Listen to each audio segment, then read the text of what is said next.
we're ready to put our underglaze on our pottery now. So, first of all, how to handle your pottery. You want to be gentle. If you rest your fingers inside, rest it on top, then that's a good way to handle it.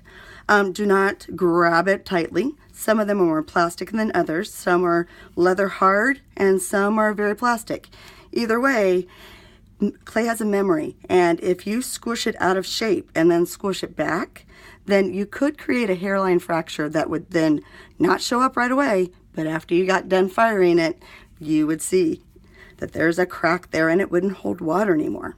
So we're going to cover our piece with underglaze. Now notice there's not a lot in there. This little bit of underglaze, it will go a really, really, really long way. So this, just get your brush wet with the underglaze. And notice how I didn't put it all the way to the tip there. This is a bamboo brush. This is specially, these are used for clay and for painting slip-on bamboo brushes. Don't bring the glaze all the way up. You want to just put it just on the tip there. Then you want to go in one direction, or left and right, but not up and down. And you're going to put 2 to 3 coats on the inside and the outside. Now, you want to make sure that between each coat, it dries. While you are waiting for a coat to dry, you can be practicing your Zentangles. You can be watching more Zentangle ideas. You may not be screaming at the friend across the room. My expectation is on task 100% of the time. That looks a little different for everybody. So when you are waiting for a layer to dry, you're not sitting idly and you're not on your computer playing games.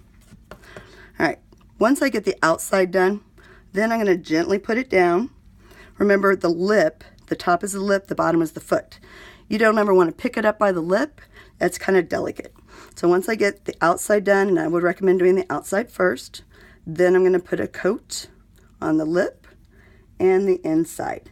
Now on the very, very bottom of it, if you have time, you can put it on there too.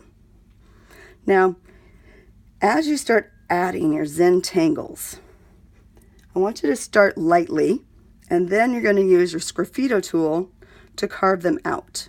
You want to make sure that there's a negative space and not just a skinny line that's going to get covered up when you start carving it. If you make a mistake, just use the back of your thumbnail to smooth it out, wait for it to dry, put a little bit more slip on top. It'll be fine. Something else you want to be careful of as you're working with your pottery and the black underglaze, if you are constantly touching the clay and then you touch the black underglaze, it's going to make it a lighter value. It's not going to be that nice intense color. So when you're working on carving these pieces, you're going to put a paint shirt on your lap and then rest this on your lap. Don't rest it on the edge. I'm going to show you something else here since that's wet. Don't rest it on the corner like this, because that can create some problems. You want to be really, really gentle with it. When you're using your glaze, your underglaze, put your brush across the top. Please, please, please, please, please stop your neighbor if they do this. Put your brush in there like that.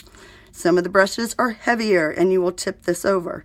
And the underglaze, it's not terribly expensive, but it is not cheap. So rest your brush across the top like that.